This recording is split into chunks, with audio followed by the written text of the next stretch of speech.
అమరావతి రాజధాని ఏదైతే ఉందో 2014-19లో అనేక వర్క్స్ని టేకప్ చేసి కొంత మేరకు తీసుకురావడం జరిగింది. అయితే గత ప్రభుత్వం మూడు ముక్కలు ఆటాడి ఆ యొక్క అమరావతి రాజధాని పక్కన పడేసింది. అయితే ఈ ప్రభుత్వం వచ్చిన తర్వాత ఈ 6 నెలల్లో దానికున్న అనేక అడ్డంకులు, లీగల్ విషయాలు కానీ ఇవన్నీ కూడా యాక్చువల్గా దానికి డిఫరెంట్ కమిటీలు సీఈలతో, ఎందుకంటే గత 5 సంవత్సరాల్లో పనులు ఆగిపోయినాయి. పని వాళ్ళని క్యాన్సిల్ చేసి డ్రాప్ చేశారంటే చేయలే, ఏజెంట్లు అట్నే ఉంచేశారు. ఏజెంట్లు అలా వచ్చేసారు, వాళ్ళ ఇన్ఫ్రాస్ట్రక్చర్ ఇక్కడే ఉండిపోయింది, క్లోజ్ చేయలేదు. అయితే 5 సంవత్సరాల తర్వాత ఇప్పుడు చేయమంటే వాళ్ళు 5 సంవత్సరాల క్రితం 2017, 18, 19 ఇచ్చిన టెండర్లు ఇప్పుడు చేయలేమని వాళ్ళు చెప్పటం, దాని మీద అది క్లోజ్ చేయడానికి నిర్ణయించుకుని కమిటీ వేసాము. ఆ కమిటీని 24వ తేదీ 7వ నెలలో సీఈలతో కమిటీ వేస్తే ఆ కమిటీ డిస్కస్ చేసి 30/10/24 అక్టోబర్ 30వ తేదీ సబ్మిట్ చేయడం జరిగింది. దాన్ని 27/11 యాక్చువల్గా అది క్యాబినెట్ అప్రూవ్ చేసింది. చేసిన తర్వాత దాని ప్రకారం వాళ్ళందరితో యాక్చువల్గా అధికారులు డిస్కస్ చేసి వాళ్ళ యొక్క అగ్రిమెంట్లన్నీ యాక్చువల్గా క్లోజ్ చేయడం జరిగింది. ఎవరైతే అమరావతి రాజధానిలో రోడ్లు కావచ్చు, రోడ్లలో ట్రంక్ రోడ్స్, మెయిన్ రోడ్స్, అదేవిధంగా లేఅవుట్ రోడ్స్, అదేవిధంగా 3600 బిల్డింగ్స్, ఇవన్నీ కూడా యాక్చువల్గా క్లోజ్ చేయడం జరిగింది. అయితే ఇప్పుడు మళ్ళీ వాటికి టెండర్ పిలవటానికి అధికారులు 18 వర్షని 11,471 కోట్లతో 11,470 కోట్లతో యాక్చువల్గా ఎస్టిమేషన్ వేశారు.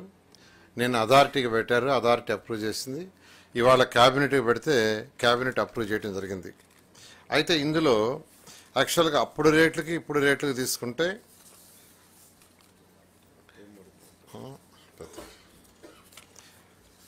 అంటే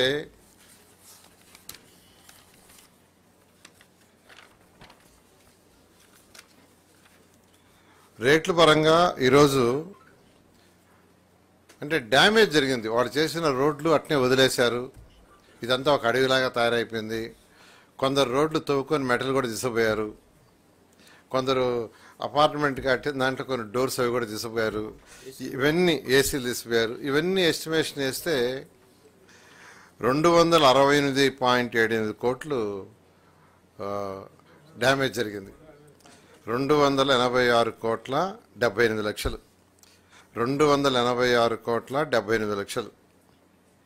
ఇందులో ఎక్కువగా ఈ ట్రంక్ రోడ్స్ అండ్ యుటిలిటీస్ ఏదైతే రోడ్లు వేసారో మేజర్ రోడ్స్, వాటిల్లోనే 151 కోట్లు డ్యామేజ్ జరిగింది. ఈ విధంగా యాక్చువల్గా వీటిలన్నింటినీ ఎస్టిమేట్ చేయడం జరిగింది. తర్వాత జిఎస్టీ అప్పుడు యాక్చువల్గా టెండర్లు పిలిచినప్పుడు వ్యాట్ ఉండింది, అది తర్వాత జిఎస్టీగా రావటం జరిగింది. ఆ డిఫరెన్స్ 452.35 అంటే 452,35,00,000 జిఎస్టీ పెరిగింది. ఇప్పుడు టెండర్లు పిలవటం వల్ల 452,35,00,000 అంటే 6.12%. అదేవిధంగా అడిషనల్ ఐటమ్స్ పెట్టారు, అంటే బిల్డింగ్లో వాటిలో అటకలన్నీ అవన్నీ యాక్చువల్గా ప్రపోజ్ చేశారు. అది 481.38 కోట్లు, 481,38,38,00,000. అది 6.51%, 6.51. ఇప్పుడు ఏదైతే రేట్లు యాక్చువల్గా అప్పటికిప్పటికి రేట్లలో తేడా ఉంది. ఎస్ఓఆర్ రేట్లు తీసుకుంటే అప్పటికిప్పటికి ఉన్న తేడా అంటే ఎవ్రీ ఇయర్ యాక్చువల్గా సీఈల కమిటీలు డిసైడ్ చేస్తుంటారు ఇరిగేషన్ డిపార్ట్మెంట్ నుంచి. వాళ్ళు చేసిన ప్రకారం ఈరోజు అంటే 7,391 కోట్ల 65,00,000 వర్క్ మిగిలింటే, అంటే అప్పుడు 2014-19లో పిలిచిన టెండర్లలో ఇంతవరకు మిగిలింది 7,391,65,00,000. దానికి ఇప్పుడు టెండర్లు పిలిస్తే అడిషనల్గా 2,507 కోట్ల 42 లక్షలు రేట్లు పెరిగినందువల్ల పెరిగింది. రేట్లు అది 33.92%. ఎస్ఆర్ రేట్లు అంటారు. అవి ఇరిగేషన్ డిపార్ట్మెంట్ టోటల్ కమిటీ నిర్ణయిస్తుంది. అంటే కంకరకు కానీ, స్టీల్కి కానీ, సిమెంట్కి కానీ ఎవ్రీ ఇయర్.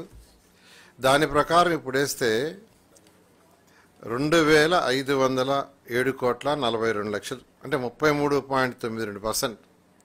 అదే ఇప్పుడు కానీ కంప్లీట్ చేస్తుంటే ఇది సేవ్ అయ్యిండేది, ఆ డ్యామేజ్ అయ్యిండేది కాదు. గత ప్రభుత్వం చేసిన నిర్వాహకం వల్ల ఈరోజు ఇది 18 వర్క్స్కే, ఇంకా మిగతా వర్క్స్ ఉన్నాయి. ఇప్పుడు ట్రంక్ రోడ్స్, యూటిలిటీస్ అంటే 360 కిలోమీటర్ల ట్రంక్ రోడ్స్ ఉన్నాయి. వాటిలో కొన్ని ప్యాకేజీలు తీసుకుంటే 1,629 కోట్ల వరకు మిగిలిపోతే ఇప్పుడు ఎస్టిమేషన్ వేస్తే 460 కోట్లు పెరిగింది. ఏది రేట్లు పెరిగినాయి. దేనివల్ల? బెటల వల్ల కావచ్చు, ఎర్త్ వర్క్ వల్ల కావచ్చు, సిమెంట్ వల్ల కావచ్చు, కంకర వల్ల కావచ్చు, ఇలా బెటమిన్ వల్ల కావచ్చు. ఒక బెటమినే తీసుకుంటే యాక్చువల్గా పర్ టన్ 83.33% ఉంది. అప్పటికిప్పటికి 83.33%. ఈ విధంగా ఎస్టిమేషన్ వేశారు. అయితే ఇవన్నీ నష్టాలన్నీ జరగడానికి కూడా గత ప్రభుత్వం చేసిన ఆ విధ్వంసం, ఏదో ఒక విధంగా ఈ రాష్ట్రంలో అమరావతి రాజధాని రాకూడదు అనే ఉద్దేశం చేశారు. ఈరోజు అమరావతి రాజధానిలో 360 కిలోమీటర్ల ట్రంక్ రోడ్స్, మొత్తం ట్రంక్ రోడ్స్ అంటే మెయిన్ రోడ్స్ యాక్చువల్గా. అదేవిధంగా 1,200 కిలోమీటర్ లేఅవుట్స్ రోడ్స్ ఉన్నాయి. అదేవిధంగా 3,600 అపార్ట్మెంట్లు, హౌసెస్ 3,600 మొత్తం యాక్చువల్గా. అంటే 3,600 మంది అధికారులు ఉండటానికి యాక్చువల్గా కట్టడం జరిగింది. అందులో మేజర్ వర్క్ అయిపోయింది, ఇంకా మైనర్ వర్క్ ఉంది. అదేవిధంగా 5 టవర్స్, అడ్మినిస్ట్రేటివ్ టవర్స్ 5 టవర్స్. అదేవిధంగా అసెంబ్లీ బిల్డింగు, తర్వాత హైకోర్టు బిల్డింగు, ఇవన్నీ కూడా యాక్చువల్గా పూర్తి చేయాల్సింది. ఏదేమైనప్పటికీ ఈ యొక్క లీగల్ ఇష్యూస్ అన్నీ, టెక్నికల్ ఇష్యూస్ అన్నీ ఓవర్కమ్ అయ్యాం కాబట్టి ఈ మంత్ ఎండింగ్ లోపల మ్యాక్సిమం టెండర్స్ అన్ని పిలిచి నెక్స్ట్ మంత్ నుంచి వర్క్ టేకప్ చేయబోతుంది జరుగుతుంది. రాబోయే 3 సంవత్సరాల్లో ఇవన్నీ కంప్లీట్ చేసి ప్రపంచంలో టాప్ 5 రాజధానిలో ఒక రాజధానిగా ఏదైతే ముఖ్యమంత్రి గారు మా టార్గెట్ ఇచ్చారో ఆ టార్గెట్ ప్రకారం చేయడం జరుగుతుంది. టోటల్ అప్పుడు యాక్చువల్గా మనం 41,000 కోట్లకి యాక్చువల్గా చేసాము. ఇప్పుడు మరొక 30% దానికి ఎక్స్ట్రా అవుతుంది. దాని మీద వర్కౌట్ చేస్తున్నారు లాయర్ గారు. అట్లా ఏం లేదు, యాక్చువల్గా లేదు.